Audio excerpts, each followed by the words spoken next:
Hello, everyone, and welcome back to the Sideline Eye podcast. It's our review show, and we're looking back at the intermediate and junior semi-finals that were played over the weekend. And I'm joined once again by Johnny Murtagh. He's going to help me reflect on all four games. And I think everybody tuning in will agree that there's only one place to start, and that was Shane O'Neill's against St Paul's. Played out an absolute classic in the Box Athletic Grounds, the best game of the weekend. Although when we get into it, we'll probably say there wasn't much competition with the other three games, but St Paul's and Shane's, Johnny, like right down to the wire, going down to the last second, you still didn't know who was going to win it. I was starting to type my match report and I had it that Shane's was going to win it, but St Paul's come back.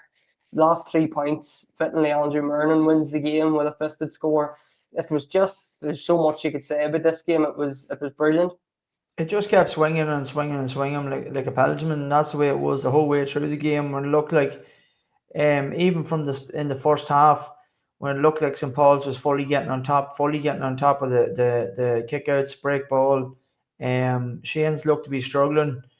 You know, a few bogey ones probably by the goalkeeper. Remy at sometimes didn't look comfortable. He took a heavy knock, a bit of a dead leg, and he didn't look comfortable. Sometimes he was punching at some of the balls that come in. And then the kickouts get caught for one then that went short, ended up being a free in, and they really needed the goal by David sort of to get them settled from the penalty spot, and then it the momentum sort of swung then a wee bit. I think it was maybe Orne, and maybe he had a big 2 pointer as well in the first half, um, and then the game just swung again, and that's the way it kept going. It kept to and froing like that.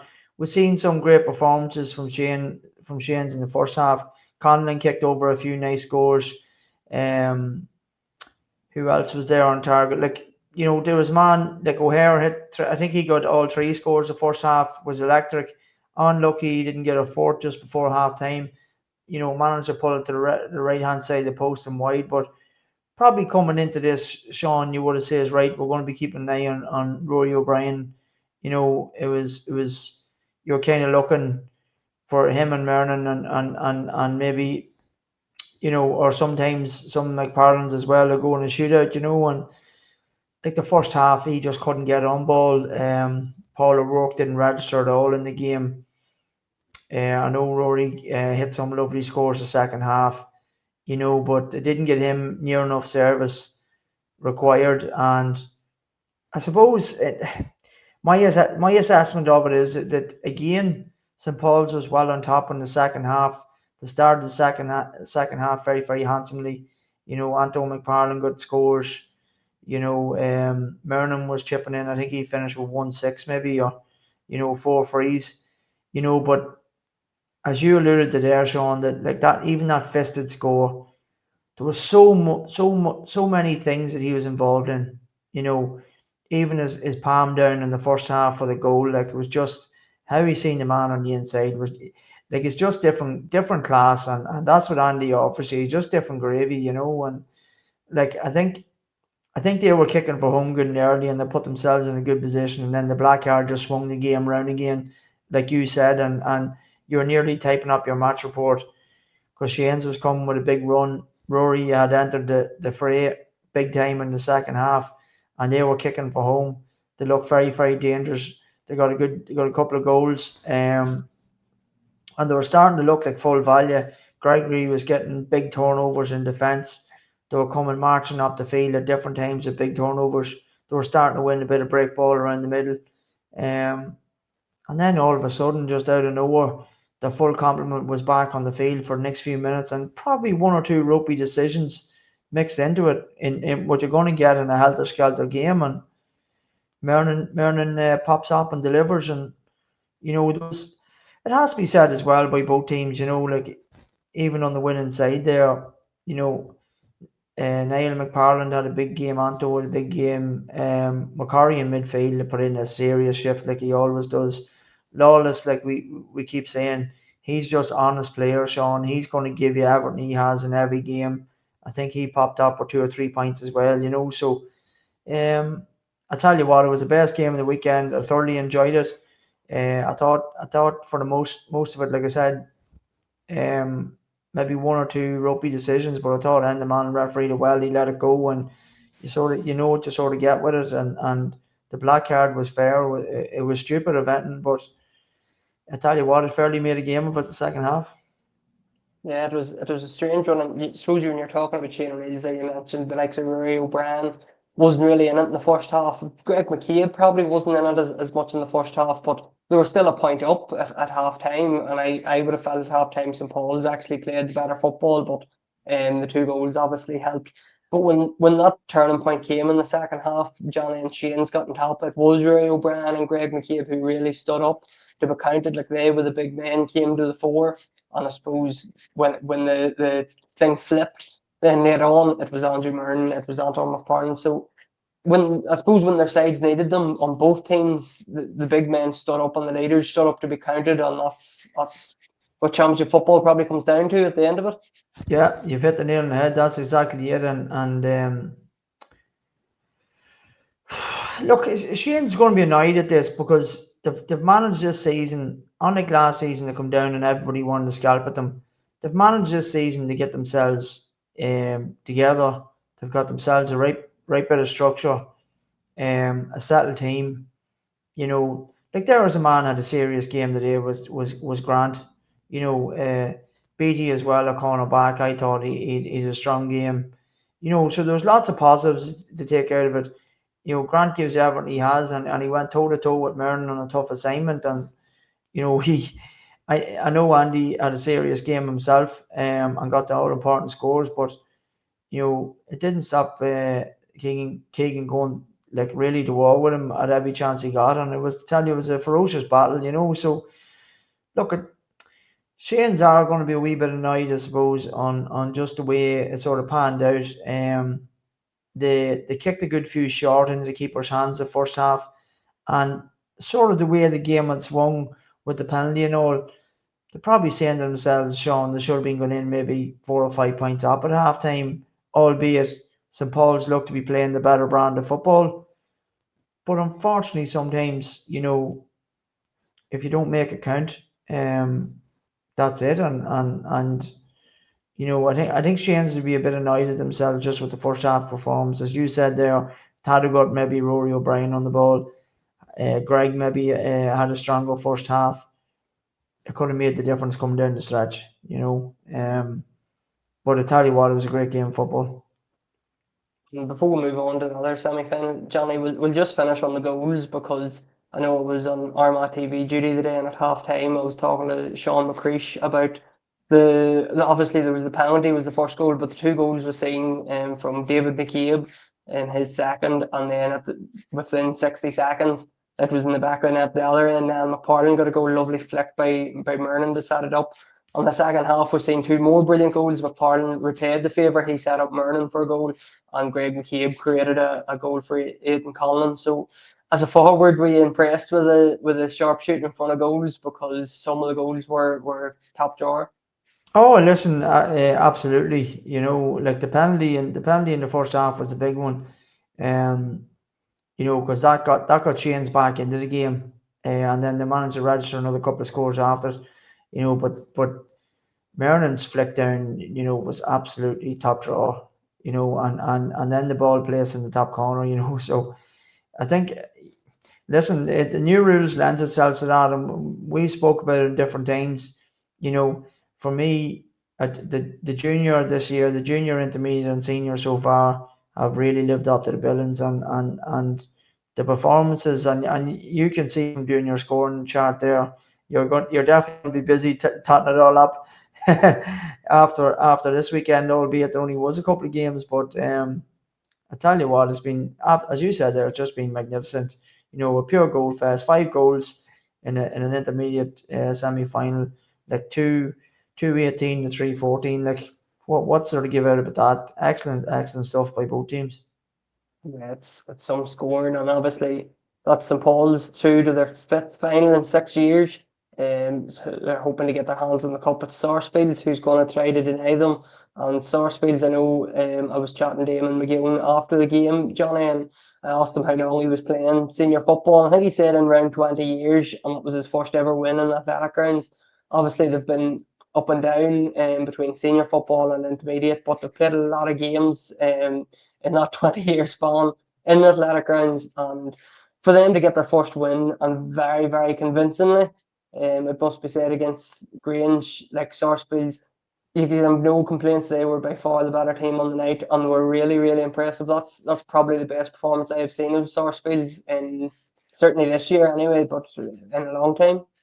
It's probably a performance that the body needed, Sean, especially probably after the KD game when they were, albeit the conditions was poor, but it was a poor enough showing by them. You know, you just knew there was a lot more in them. And then I was sort of questioning myself after the KD game, saying to myself, because I sort of tipped my hat to them at the start of the year, thinking they could go and win intermediate championship, and I sort of second guessing myself coming into this weekend after, you know, I've seen Grange in the flesh and I was impressed with them. Probably one thing for me that I was a small bit worried about Grange was maybe getting exposed on a bigger pitch.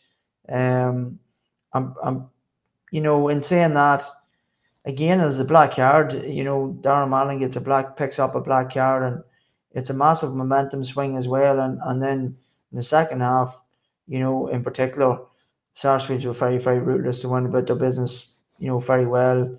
Eamon McGowan set up Paul for goal, and I think he does serious day at the office, Paul McGowan, you know, and that's what he does. You know, he's them boys can hurt you big time, and I was even cross played them in the group stages last year in the senior, and I was impressed with them. We were very, very lucky to get out of there, you know. So that was sort of one of the main reasons I tipped my hat to them, because I know when it does come down to it in championship, um, them boys are very hard to put away, and they might have come out on the wrong side, Sean, of a couple of tight battles, even albeit in the athletic grounds, but they're definitely going to take an awful lot of momentum out of that there, and to beat a very good Grange team convincingly.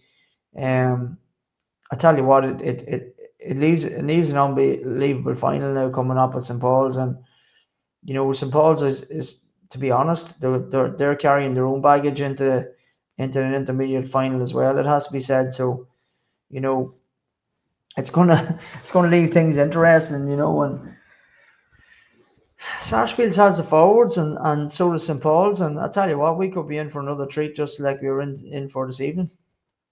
And Sarsfield, they probably didn't get the benefit, they probably didn't need the benefit of their strong bench that night, Johnny, because the game was over really 10 minutes into the second half, it felt like. But Kevin McLennan coming on, Mickey Stevenson coming on, like two guaranteed starters usually for Sarsfields. So, like, you mentioned their forward line, you have Paul McGowan. I think he's the top scorer in the intermediate championship. I think he was before the weekend, and he added 1-8, so he definitely is now. Like, they have the firepower. Tommy McLennan back at a goal, that always good for a goal. Like, they have the firepower to hurt any team. Conor Stevenson as well. He'll hit you for a couple if he gets a chance. He's very, very tricky. He's electric. You know, he's a real good man playing off them bigger men in there. You know, and he can pick up on scraps, and he can keep the scoreboard ticking. He got a goal and a pint as well. You know, so you're 100% right. They have lots of different options. They have a bench. Probably St Paul's, maybe not just as strong as bench, you know, as Sarsfields, and as you said, they're coming down the home stretch, could be very, very important. McConville be a massive miss for St Paul's, you know, and that it's someone like that could make the difference. But it has to be said, Sean, like when you sit back and look at, you know, Anton McParland, if he's on form, Mernon, you know, Niall McParland always chips in religiously with a few scores. You know, McCurry's always good for a few scores as well. Albeit he only got one today, but he was involved in a lot of stuff, a lot of setting up. He was very, very busy, you know. So they do have lots of different options, and tell you, Sarsfields is they're going to be really up for this. I think they're going to take a massive amount out of winning that game in the latter grounds and getting into an intermediate final, and I'm looking forward to it. I think it's going to be a clinker. And I know during the week, myself and Peter Nugent were trying to go through our matchups and trying to pinpoint who would pick up Ethan Roverty and what Sarsfields would do with him. Would they put, Eamon McGowan on him for kickouts and somebody else on him for when the ball was on the ground? And thinking about it all week and coming up with a few different names. One name I didn't write down was Niall Kerr. I didn't fancy him to go after Ethan Rafferty, but he went to him toe to toe, Johnny. And I know Ethan picked up a bit of a hand injury in the first half, maybe hindered him a wee bit. But Niall Kerr was super on the night, really, in terms of man marking, but driving forward as well. And that's something he's been so good at down the years for Sarsfields from centre half back is driving them forward. He's a classy footballer. So that could we don't want to slip into the preview and the final sort of contention, but he could be picking up Merton in a couple of weeks' time. But we'll worry about that in 2 weeks. But a big performance from Niall Kerr, and it was important that he did have a big performance. But and a key performance because it kept Ethan. Ethan only got 1 2-pointer, so it kept him to 2 points, and the two referees, Orton referee got 1-1, so like if you said coming in before that game, Sean, that you're going to keep him the 2 points and he wasn't going to score from play, never mind the hand injury, you would have ripped his hand off. You know what I mean? So that's but obviously it played a massive part in Ethan's game, and I tell you what, he's been absolutely immense. I've seen him playing a couple of times in the championship, and I've been seriously impressed with him, and even playing against him last year in the intermediates, what a serious man and serious boot on him, so he's definitely done a serious man marking job there, and the thing about that is, as you said, without going into the preview, but how he gets rewarded for that is he probably have to pick up Merlin. So it's it's not easy, but yeah, that's a reward, and at least you're in the final, and you have to take it on the chin. But probably it has to be said as well, Sean, two different types of players, like two different types of players, and one thing that they're very, very good at St. Paul's, they're very good at rotating, where Andy comes out round the middle and he ghosts in there he can ghost in there to the full forward line, and he can be a very, very effective, as we've seen with the palm down, as we've seen with the fisted score when it was needed at the end. There was another time that they really, really needed a score. They were clawing back into the game. I think Shane's was 2 or 3 points up, badly needed a score, coming down the stand side. Merlin went to the edge of the square. They all thought a high ball was going to come in. Even Peter called it out on the thing. He flagged it straight away, saying that Merlin was on the square, and it opened up that pocket of space, for the guys to get to run into, and then they ended up chipping over a handy score. So it's that sort of game, that you say, right, I'll do a man marking job on him. But no matter what he does, he's smart enough. He's making space for other players, and that's key. Yeah, it's going to be massive 2 weeks. Looking forward to that game.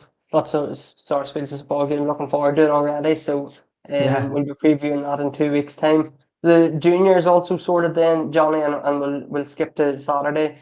Saturday's action: Middletown against Portmore. Not 17 to 2-3 here.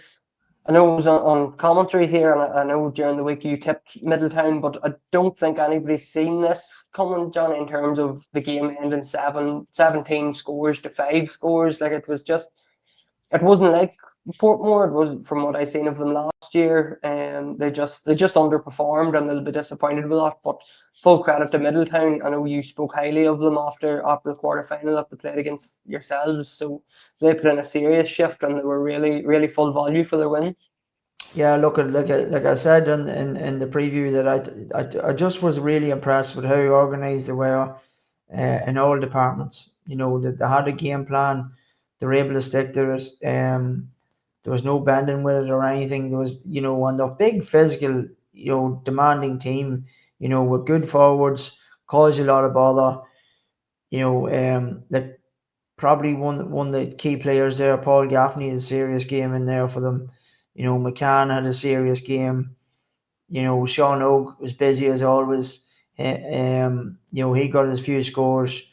Um, Even Chris McCann, who probably just popped up, he actually popped up as a top scorer, and he normally chips in with a couple of scores. He got 5 points. Finnon done his usual. He chopped over 4. Lots of different guys getting in on the action, and this is what we've seen from Middletown. Very elusive team, caused serious bother. Might have been a shock to some people, wasn't that big a shock to me. What the biggest thing, that the standout thing for me to take away from it, and why I tipped my hat to Middletown, was that I just didn't know how Portmore was going to cope with the pace of Middletown running at them and causing them so much bother with pace, especially coming from half back, the middle third, coming in there. Like Sean McGuinness isn't slow either. Who else is there? Charlie McCardle was really good at that. Yeah, yeah, absolutely. And the Finon as well, he goes at you pace, very, very direct. Like these boys cause you an awful lot of bother. And then on the other end of it, when you look at, you only had one Kieran playing, Justy's an awful miss in there. He would have took a massive weight off that forward line, albeit they got 2 goals and only registered 3 points, but like he would have been chipping in there heavy. And not even that, when he's there, there's other guys getting in the action as well. So I just didn't see without Justy. I didn't see how they could win this championship. To be honest with you, I didn't. I really didn't. I just didn't think they had enough firepower for what it was going to take. Even if they managed to get over Middletown, I didn't see how they're going to beat Clawmore in it either. And they don't have the best of records in it either. So a bit like ourselves. So look, they'll be annoyed. They've won up winning the league. But Justy is key to them, and getting him fully fit. And there's no doubt about it, Sean. It makes a difference to your whole squad. When he's there, because he's county standard. And at that level, I've played at that level. I know, like a man of his caliber, you're talking anywhere between 8 and 10 scores a game, and in championship football, that's massive. So, but Middletown, absolutely excellent. Rory McCann, excellent. Like I said, Paul Gaffney, excellent.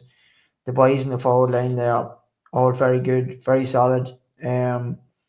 Actually bumped into James and actually give him a bit of stick. I says, "Geez, you must have felt sorry for him letting in 2 goals, So he kindly told me to F off, but with a good wee laugh about it. But yeah, look, I was delighted for him. They're a great bunch of lads. Never had any hassle, any bother. And yeah, there's some getting ready now for 2 finals. Yeah, that's the other aspect of it. That's the incredible aspect of it, that they're going for the double.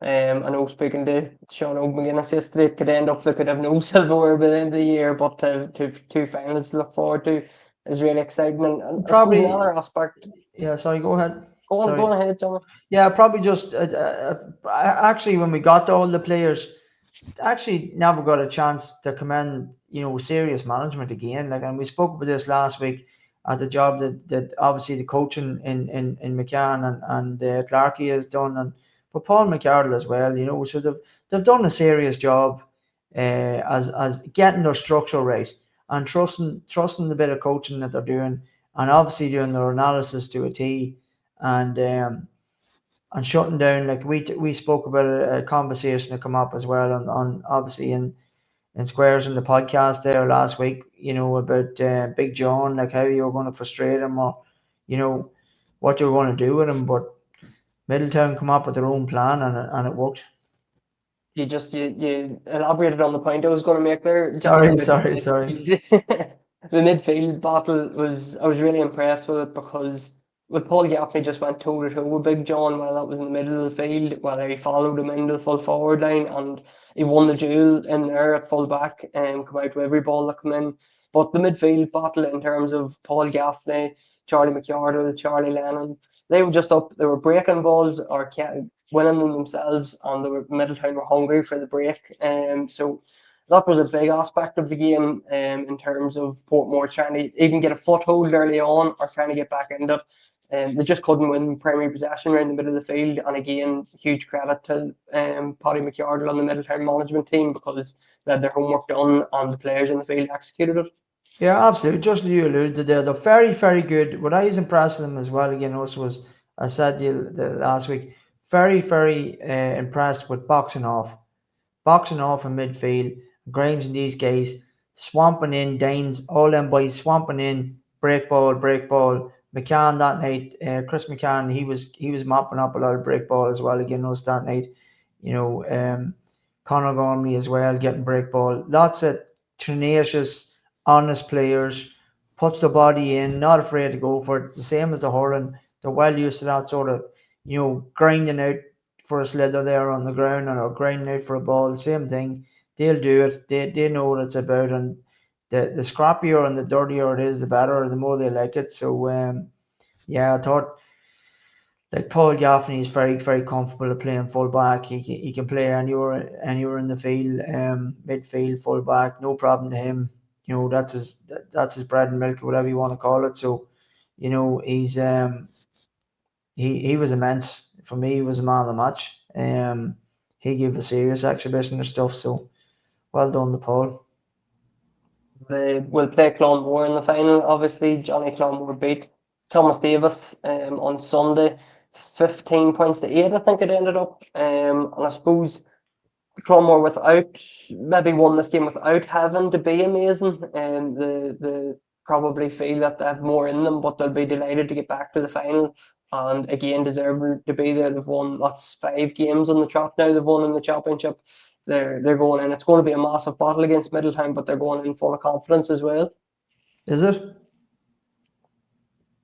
You don't think? I tipped me hat to them at the start of the year, and I tell you what, I think Middletown's going to take all the beating now. To be honest with you, I think, unfortunately or unfortunately for Clawmore, they haven't been tested. They've went through. If you handpicked, and that's no disrespect to the teams that played, but if they handpicked the teams that they got, throughout the group stages to even get here, that they haven't played a top 5 team in the championship.